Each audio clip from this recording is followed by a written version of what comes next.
வெறும் HTML, CSS and JavaScript use பண்ணி இந்த மாதிரி ஒரு கோட்ஸ் ஜெனரேட்டர் பண்ணுவோமா? ஒரு கண்டெய்னர் ஓப்பன் பண்ணி அதுக்குள்ள ஐடியும் வச்சாச்சு. ஸோ இதை நான் ஃபியூச்சரில் JavaScriptக்கு இல்லைனா CSSக்கு யூஸ் பண்ணிப்பேன். அதுக்குள்ள ஒரு H2 டேக் கொடுத்துக்கலாம். அதுக்கும் நான் ஐடி வச்சிருக்கேன். அண்ட் ஒரு பட்டன். ஏன்னா இந்த பட்டனை கிளிக் பண்ணும்போது தான் நமக்கு கோட்ஸ் வந்து சேஞ்ச் ஆகணும். அதுக்கும் ஐடி வச்சாச்சு. ஃபர்ஸ்ட் பேக்ரவுண்டை ரெடி பண்ணிடலாம். பாடி டேக்கை கூப்பிட்டு ஹைட் 100 VHன்னு கொடுத்தாச்சு.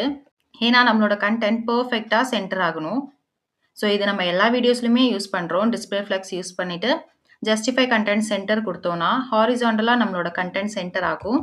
அலைன் ஐட்டம் சென்டர் கொடுத்தோன்னா வேர்ட்டிக்கலாக நம்மளோட கண்டென்ட் எல்லாமே சென்டர் ஆகும்.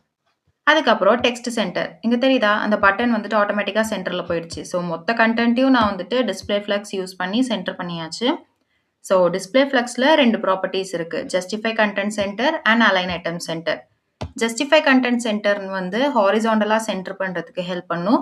அலைன் ஐட்டம் சென்டர் வந்து வேர்ட்டிக்கலாக ஒரு கண்டென்ட்டை சென்டர் பண்ணுறதுக்கு ஹெல்ப் பண்ணும். அடுத்து டிரான்சிஷன். ஸோ ஃபியூச்சரில் நான் அப்ளை பண்ண போகிற பேக்ரவுண்ட் கலர் வந்து சேஞ்ச் ஆகிற மாதிரி தான் வச்சுருக்கேன் இல்லையா? ஸோ சேஞ்ச் ஆகும்போது ஸ்மூத்தாக சேஞ்ச் ஆகணும்னு சொல்லிட்டு தான் இந்த டிரான்சிஷன் கொடுத்துருக்கேன். அண்ட் ஃபாண்ட் ஃபேமிலி நீங்கள் வேணும்னா சேஞ்ச் பண்ணிக்கலாம். பேடிங்கும் கொஞ்சம் கொடுத்தாச்சு. நெக்ஸ்ட்டு கலர் வந்து ஒயிட். ஸோ இதுக்கப்புறம் இன்னொரு பாக்ஸ் நான் வந்துட்டு க்ரியேட் பண்ண போகிறேன். ஸோ அதான் அந்த கோட் பாக்ஸ். இந்த இருக்கா, இந்த கண்டெய்னரை தான் கூப்பிட்ருக்கேன். அதுக்கு பேக்ரவுண்ட் கொடுத்தாச்சு. பேக்ரவுண்ட் கொடுத்ததுக்கப்புறம் ரொம்ப சிம்பிளாக இருந்த மாதிரி இருக்குல்ல. இந்த டெக்ஸ்ட்டும் அந்த பேக்ரவுண்டோட எட்ஜஸும் ரொம்ப க்ளோஸாக இருந்த மாதிரி இருக்குது. அண்ட் அந்த பார்டரும் வந்துட்டு அவ்வளோ பார்க்க நல்லா இல்லை. ஸோ அதனால் அந்த ஸ்டைலையும் நம்ம மாற்றுவோம். First padding. ஸோ பேடிங்னா இன்னர் ஸ்பேஸ்ன்னு சொல்லுவாங்க. ஆட்டோமேட்டிக்காக வந்துருச்சா? அந்த பாக்ஸ்க்கு உள்ளே இருக்கிற ஸ்பேஸ், அந்த கண்டென்ட்டுக்கும் அந்த பார்டருக்கும் பிட்வீன் இருக்கிற ஸ்பேஸ். அடுத்து border radius. So border radius கொடுத்தோன்னா அந்த எட்ஜஸ் எல்லாமே கர்வாக மாறிடும். மேக்ஸிமம் வித் கொடுத்துட்டேன். அதுக்கப்புறம் அந்த பட்டனுக்கு ஸ்டைல் பண்ணுவோம். ஜஸ்ட் மார்ஜின் டாப் கொஞ்சம் கீழே இறங்கி வர்றதுக்காக. அதுக்கப்புறம் பேடிங். ஃபாண்ட்டோட சைஸ், ஏன்னா அந்த ஃபாண்ட் எல்லாமே ரொம்ப சின்னதாக இருந்துச்சுல. ஸோ அதுக்காக தான் பார்டர் எதுவும் வேண்டான்னு சொல்லிட்டு. அதுக்கும் பார்டர் ரேடியஸ். இப்போ வந்துட்டு நல்லா ஷார்ப் எட்ஜாக இருக்கா, பார்டர் ரேடியஸ் கொடுத்தோன்னே அப்படியே ஒரு மாதிரி கர்வ் ஷேப்பில் மாறிடும். சரியா? அடுத்து கர்சர் பாயிண்டர். ஸோ நார்மலாக கர்சர் இப்படி இருக்குது, அந்த பட்டனில் போகும்போது அது ஒரு பாயிண்டராக மாறும். எனி மெயின் பாயிண்ட் அந்த பட்டனை கிளிக் பண்ணும்போது நம்மளுக்கு பேக்ரவுண்ட் கலரும் மாறணும், அந்த டெக்ஸ்ட்டும் வந்துட்டு மாறணும். ஸோ நான் இங்கே சில கோட்ஸ் எடுத்து வச்சுருக்கேன். அந்த கோட்ஸ் எல்லாமே ஒரு அரேக்குள்ளே போட்டு கொடுத்துட்றேன். அரேனா கலெக்ஷன் ஆஃப் டேட்டான்னு சொல்லுவாங்க. நான் இங்கே கோட்ஸோட கலெக்ஷன் எடுத்து வச்சுருக்கேன். ஸோ உங்களுக்கு என்னென்ன கோட்ஸ் பிடிச்சிருக்கோ அது எல்லாத்தையும் நீங்கள் வந்துட்டு வச்சுக்கலாம். அதுக்கப்புறம் பேக்ரவுண்ட் கலருக்கும் நான் டிஃபால்ட்டாக இங்கே செட் பண்ண போகிறேன். சரியா?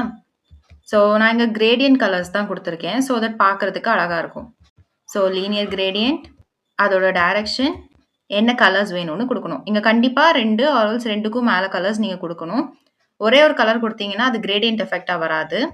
எல்லாமே கொடுத்தாச்சு. ஸோ என்னென்ன கோட்ஸ் வரணும் அண்ட் என்னென்ன கலர்ஸ் வரணும்னு கொடுத்தாச்சு.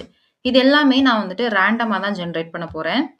இன்னொரு வேரியபிளில் இது எல்லாமே எங்கே டிஸ்பிளே ஆகணும்னு நான் சொல்லணும்ல, அதனால தான் document dot get element by ஐடின்னு சொல்லி கொடுத்துருக்கேன்.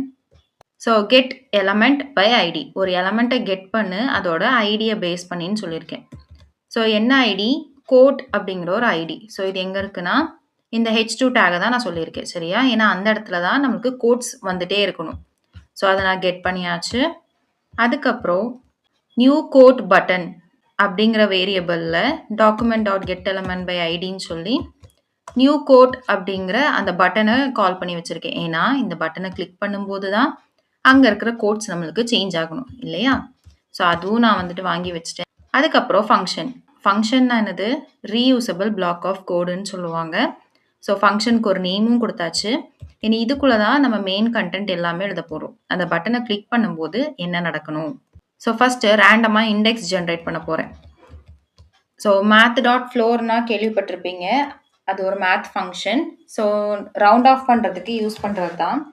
இப்போ ஒரு வேல்யூ 7.8 இருக்குன்னா அதை ரவுண்ட் ஆஃப் பண்ணி 8ன்னு சொல்லிட்டு நம்மளுக்கு தராது, 7ன்னே ரிட்டர்ன் பண்ணும். ஓகேவா? ஸோ அதுக்குள்ளே தான் நான் என்ன யூஸ் பண்ணுறேன்? மேத் டாட் ரேண்டம்ங்கிற மெத்தடை யூஸ் பண்ணுறேன். ஸோ ரேண்டம்னா 0லேருந்து 1 வரை ரேண்டமாக நம்பர்ஸ் ஜென்ரேட் பண்ணும். ஸோ 0.1, 0.2 இந்த மாதிரி ரேண்டமாக நம்பர்ஸ் ஜென்ரேட் பண்ணும். நம்மகிட்ட எத்தனை கோட்ஸ் இருக்கோ அதை வச்சு நான் மல்டிப்ளை பண்ண போகிறேன். கோட்ஸ் டாட் லென்த் அப்படின்னா இந்த அரேக்குள்ள எத்தனை டேட்டாஸ் இருக்குன்னு பார்க்கும். 5 எலமெண்ட்ஸ் இருக்கு. ஸோ கோட்ஸ் டாட் லென்த்தில் வந்து 5ன்னு வந்து ஸ்டோர் ஆகும். அந்த கோட்ஸோட லென்த். அந்த கோட்ஸ்குள்ள எத்தனை எலமெண்ட்ஸ் இருக்குன்னு கவுண்ட் பண்ணி இது வச்சுக்கும். ஸோ வரப்போகிற ரேண்டம் நம்பர் கூட இந்த 5 மல்டிப்ளை பண்ணி ஒரு நம்பர் ஜென்ரேட் ஆகும் இல்லையா? அது வந்து நம்மளுக்கு டெசிமலாக தான் இருக்க போகுது. அதை நான் ஃப்ளோர் மெத்தட் யூஸ் பண்ணி அதை நான் ஒரு சிங்கிள் இன்டீஜராக மாற்றுறேன். ஸோ ஒரு பர்டிகுலர் இன்டீஜர் தான் இந்த ரேண்டம் இண்டெக்ஸில் வந்து ஸ்டோர் ஆகும். ஓகேவா? அதே மாதிரி தான் கிரேடியண்ட்டுக்கும் ஒரு வேரியபிள்குள்ளே சேம் திங் மேத் டாட் ஃப்ளோர்னு யூஸ் பண்ணுறேன் ரவுண்ட் ஆஃப் பண்ணுறதுக்காக. அதுக்கப்புறம் மேத் டாட் ரேண்டம் யூஸ் பண்ணுறேன் ரேண்டமாக நம்பர் ஜென்ரேட் பண்ணுறதுக்கு. ஸோ ரேண்டமாக நம்மளுக்கு 0லேருந்து 1 வரை தான் ஜென்ரேட் ஆகும். அது கூட நம்ம கிரேடியண்ட்டில் கொடுத்துருக்கிற கலர்ஸோட லென்த்தை வச்சு மல்டிப்ளை பண்ணுறேன். இங்கேயும் நம்மளுக்கு 5 தான் வரும். ஏன்னா 5 கலர்ஸ் தான் கொடுத்துருக்கேன். ஸோ வரப்போகிற ரேண்டம் நம்பர் கூட இந்த 5 வந்துட்டு மல்டிப்ளை ஆகும். சரியா? மல்டிப்ளை ஆகி டெசிமலில் தான் நம்மளுக்கு வேல்யூ வரும். அதை நான் இங்கே ரவுண்ட் ஆஃப் பண்ணி எடுத்திருக்கேன். இனி கோட் டெக்ஸ்ட் அப்படிங்கிற ஒரு வேரியபிள் இங்கே நம்ம வாங்கி வச்சுருக்கோம்ல, விச் இஸ் அந்த H2 எலமெண்ட் அப்படியே கெட் பண்ணி வச்சுருந்தோம் இல்லையா? இந்த H2 எலமெண்ட்டில் தானே எல்லா கோட்டும் நம்ம வந்துட்டு டிஸ்பிளே பண்ண போகிறோம். அதை தான் இங்கே ஐடி யூஸ் பண்ணி கெட் பண்ணி வச்சுருந்தேன். இப்போ அதுக்குள்ளே இருக்கிற டெக்ஸ்ட் கண்டென்ட்னு கூப்பிடுறேன். ஸோ டெக்ஸ்ட் கண்டென்ட்னா அதில் ஆல்ரெடி நம்ம என்ன டெக்ஸ்ட் கொடுத்து வச்சுருக்கோம்? Click the button to get இன்ஸ்பயர்டுன்னு வச்சுருக்கோமா? இதுதான் இந்த டெக்ஸ்ட் கண்டென்ட். ஓகேவா? ஸோ இந்த டெக்ஸ்ட் கண்டென்ட்டை நான் இப்போது என்னவா அசைன் பண்ண போகிறேன்னா இந்த கோட்ஸில் இருக்கிற ஏதோ ஒரு வேல்யூவாக தான் நம்மளுக்கு அசைன் ஆக போகுது. ஃபஸ்ட்டு கிளிக் பண்ணும்போது ஒரு வேல்யூ, அடுத்து கிளிக் பண்ணும்போது இன்னொரு வேல்யூன்னு அசைன் ஆக போகுது. அதெல்லாம் நம்ம எப்படி எடுக்க போகிறோம்? இந்த இண்டெக்ஸை பேஸ் பண்ணி. ஓகேவா? ரேண்டம் இண்டெக்ஸ்னு ஒன்று ஜென்ரேட் பண்ணோம்ல, அதை பேஸ் பண்ணி தான் கோட்ஸ்க்கு உள்ளே இருக்கிற ரேண்டம் இண்டெக்ஸில் வர வேல்யூ. இப்போ ரேண்டம் இண்டெக்ஸில் 1 அப்படின்னு சொல்லி வந்துச்சுன்னா அது செகண்ட் கோட்டை எனக்கு ஜென்ரேட் பண்ணும். ஏன்னா பொசிஷன் வேல்யூஸ் எப்போவுமே 0லேருந்து தான் ஸ்டார்ட் ஆகும். அண்ட் இதில் எந்த இண்டெக்ஸ் நம்பர் வந்து ஸ்டோர் ஆகுதோ அதை பேஸ் பண்ணி தான் இங்கே டெக்ஸ்ட் கண்டென்ட் வந்துட்டு மாறும். சேம் திங் தான் கிரேடியண்ட்டுக்கும். சரியா? இங்கே நான் வந்துட்டு டோட்டல் பாடி டேகுக்குமே கலர் மாற்ற போகிறேன்.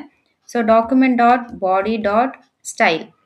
ஸோ பாடி டேக்கு தனியாக நீங்கள் ஐடிலாம் எழுதணும்னு அவசியம் இல்லை. ஜஸ்ட் இந்த மாதிரி கால் பண்ணாலே போதும். Document dot body dot style. அதில் இருக்கிற பேக்ரவுண்ட் கலரை நான் என்னவா அசைன் பண்ணுறேன்னா அதுக்கு நான் இங்கே இண்டெக்ஸ் ஜென்ரேட் பண்ணியிருக்கேன்ல, இதை பேஸ் பண்ணி தான். சரியா?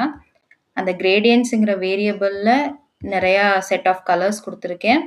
அதுக்கும் ஒன்றுத்துக்கும் இண்டெக்ஸ் வேல்யூ இருக்கும். அந்த இண்டெக்ஸ் வேல்யூவை நம்ம இங்கே ரேண்டமாக ஜென்ரேட் பண்ணுறோம். ஸோ அங்கே ஜென்ரேட் ஆகிற இண்டெக்ஸ் வேல்யூ வச்சு நம்ம அந்த கலரை சூஸ் பண்ணுறோம். சரியா? ஸோ இதில் ஆர்டர் வைஸாலாம் நீங்கள் கலர் வரும், கோட்ஸ் வரும்னு எதிர்பார்க்காதீங்க. இங்கே ரேண்டமாக என்னென்ன இண்டெக்ஸ் வேல்யூ ஜென்ரேட் ஆகுதோ அதை பேஸ் பண்ணி தான் நம்மளுக்கு அங்கே டிஸ்பிளே ஆகும். இப்போ இது எல்லாமே எப்போ நடக்கணும்? ஒரு பட்டனை கிளிக் பண்ணும்போது. அந்த பட்டன் எலமெண்ட்டை அதோட ஐடியை பேஸ் பண்ணி வாங்கி வச்சிட்டோம். அதை தான் நான் இங்கே கொடுக்க போகிறேன். ஸோ அந்த பட்டனை கிளிக் பண்ணும்போது அதுக்கு ஆட் ஈவெண்ட் லிசனருங்கிற மெத்தட் யூஸ் பண்ணுறேன். ஸோ இது வந்து என்னன்னா என்ன ஈவெண்ட் நடக்குதோ அதை பேஸ் பண்ணி ஃபங்க்ஷனை ட்ரிகர் பண்ணும். நான் இங்கே என்ன ஈவெண்ட் நடக்கணும்னு சொல்கிறேன்னா கிளிக் ஈவெண்ட். கிளிக் ஈவெண்ட் நடந்துச்சு அப்படின்னா இந்த ஃபங்க்ஷனை ட்ரிகர் பண்ணுன்னு சொல்கிறேன். ஸோ இந்த ஃபங்க்ஷன் வேறு ஒன்றும் இல்லை, இங்கே நம்ம எழுதி வச்சுருக்கோம் இல்லையா? ஸோ அதுதான். ஸோ இப்போ நான் இந்த பட்டன் கிளிக் பண்ணுறேன். இனிஷியலாக இப்படி இருக்குது. பட்டன் கிளிக் பண்ணோன்னே தெரியுதா? ரேண்டமாக blue colour shade and you are stronger than you திங்க்னு ஒரு கோட் வந்திருக்கு. இந்த கோட் வந்து நம்மளுக்கு 4th இண்டெக்ஸில் இருக்குது, விச் இஸ் கடைசி வேல்யூவாக இருக்குது. அதுதான் நம்மளுக்கு ஃபஸ்ட்டு ஜென்ரேட் ஆகிருக்கு. ஆர்டர் வைஸாக ஜென்ரேட் ஆகாது, நம்மளுக்கு ரேண்டமாக தான் ஜென்ரேட் ஆகும். ஓகேவா? இந்த மாதிரி ஜாவா ஸ்கிரிப்ட் யூஸ் பண்ணி நீங்களும் க்ரியேட்டிவாக ஏதாச்சும் ட்ரை பண்ணி பாருங்கள்.